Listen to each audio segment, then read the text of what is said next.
काय जेवतोय ना?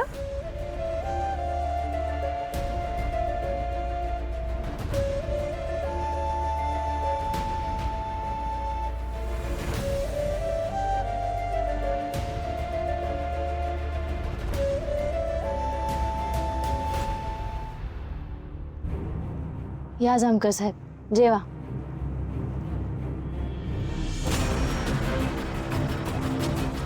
तुम्ही का करताय हे सगळं? तुम्हाला कोणी सांगितलं का हे असं वागायला? तुमच्या नवऱ्याला अटक केली मी तरी आणलाय मी डबा. यामागे माझी काहीतरी चाल असेल, प्लॅनिंग असेल. माझ्या नवऱ्याला तुम्ही एवढा त्रास दिलाय म्हटल्यावर तुमचा जीव बिव घ्यायचा माझा विचार असेल असं वाटत असेल ना तुम्हाला? पोलीस आहे तुम्ही, तुमचा लगेच कोणावर विश्वास नाही बसत, माहिती आहे मला. तुमचा विश्वास नसेल तर मी खाऊन दाखवू का? नाही नाही, अशी काही गरज नाही. आणि मी हे सगळं फक्त तुमच्यासाठी नाही करत आहे, माझ्या मैत्रिणीसाठी सुद्धा करते. कोण कोण मैत्रीण? आर्या. आर्या ताई आणि मी लय चांगल्या मैत्रिणी होतो, लय जवळच्या होत्या त्या. सारख्या तुमच्याबद्दल बोलत असायच्या. दादा लय काम करतो, दादा वेळेत घरी येत नाही, दादा वेळेत जेवत नाही. कधी कधी एवढं कामाचं टेन्शन असतं का जेवायचंच विसरून जातो, मग जबरदस्तीने त्याला भरवावं लागतं. असं लय काय काय सांगायच्या. तुम्ही माझ्या नवऱ्याशी जे वागलात ते चुकीचंच आहे, त्याबद्दल मी तुम्हाला कधीच माफ नाही करणार. पण तुम्ही माझ्या मैत्रिणीचे भाऊ पण आहेत ना, त्या नसताना मला तुमची काळजी घ्यायला पाहिजे. हे इतकी बोलायची चिमणी? हां, गावात मीच एक त्यांची मैत्रीण होते ना, मग सगळं मनातलं सांगून टाकायच्या.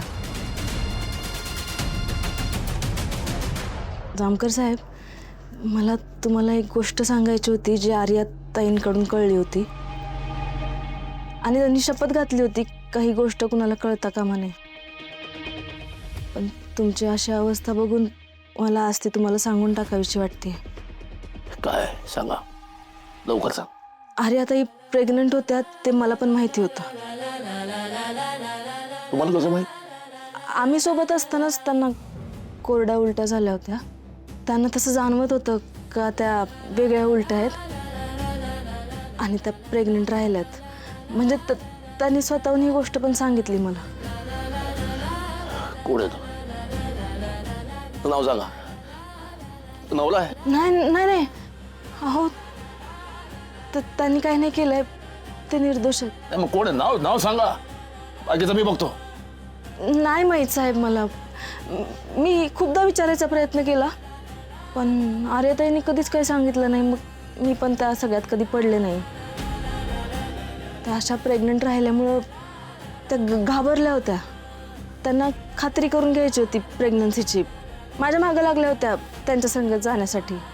नेमकं त्यावेळेला मी आजारी पडले. कुणीतरी पाहिजे ना त्यांच्यासोबत, एकटं कसं पाठवणार. मला ना आर्याताईंची लई काळजी वाटत होती, म्हणून मी त्यांच्यासोबत यांना हॉस्पिटलमध्ये पाठवलं. पण त्याआधी मी ह्यांना सगळं सांगितलं होतं आणि यांना शपथ दिली होती काही झालं तरी ही गोष्ट तुम्हाला कळता कामा नये. आर्याताईंच्या मनात ना तुमची भीती होती. तुम्ही रागाच्या भरात काहीही करू शकता, त्यांचा जीव घेऊ शकता किंवा स्वतःला काहीतरी करून घेऊ शकता, म्हणून त्यांनी हे सगळं लपवलं असेल. आणि यांना मी शपथ दिली होती ना, त्या शपथेमुळे एवढा मार खाऊन पण त्यांनी तुम्हाला काहीच नाही सांगितलं. साहेब थांब, पापा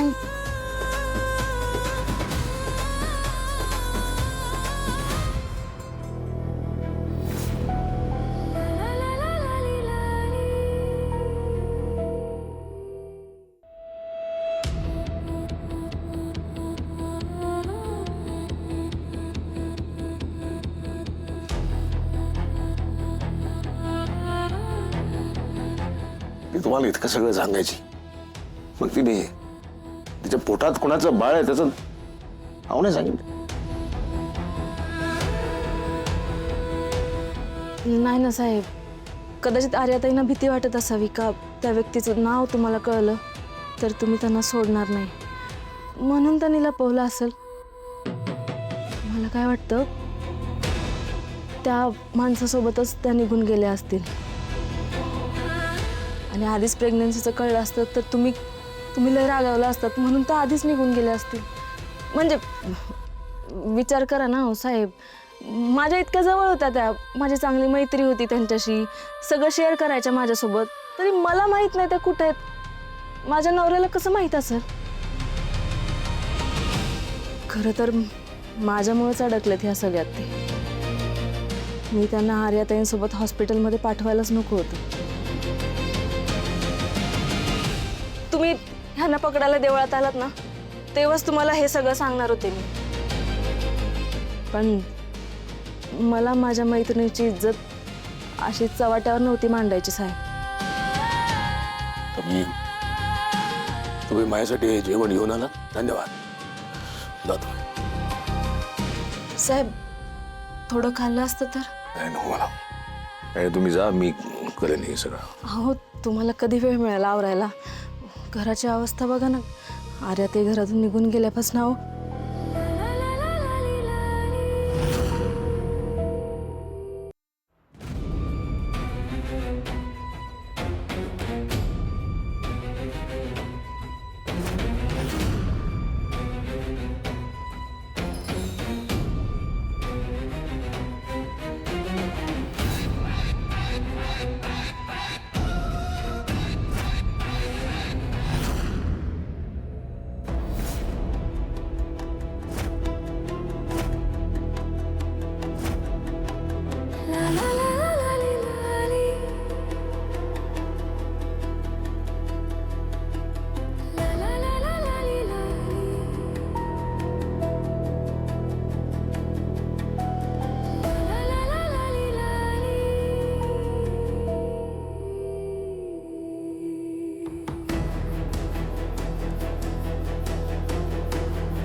लपवायची बॉडी.